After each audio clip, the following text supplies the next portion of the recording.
Hi everyone, Angie Pastua, Assistant Pandemic Coordinator here. I wanted to make a video to talk about proper etiquette for coughing and sneezing. This should be a fun one. So coughing and sneezing, we know especially for the elementary school kids, elementary age children, they can get pretty creative with how they cough and sneeze, where they wipe it, whatever their personal preference is. So I wanted to put out some education on proper etiquette for coughing and sneezing, while at school and home, let's be honest. So, grabbing a tissue is, probably the most convenient thing to do, especially if you're at home.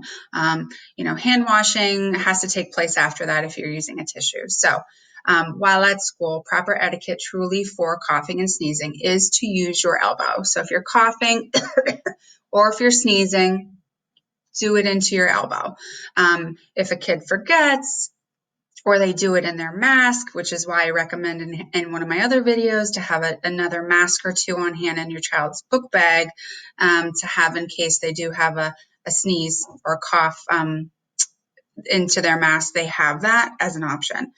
So remember, coughing and sneezing, it's going to happen, obviously, for all of us, staff and students. So just make sure we're not using a tissue. If we end up using a tissue, to please wash your hands with soap and water. Make sure you dry them very well.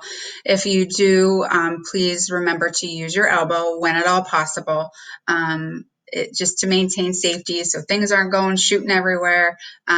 Keep your mask on too. I have seen people, I'm not joking, in the middle of a grocery store, pull down their mask to cough or sneeze. I mean, that's the intention of having our masks on, to prevent the spores from traveling, and which is why we're in the hybrid model and we can maintain 6 feet of social distancing with our masks on. So please educate your kids, your students, on how to properly cough and sneeze, and how to wear a mask during the school year so we can all stay safe. If anybody has any questions, please reach out to me, and I'd love to do some education as well. So thank you.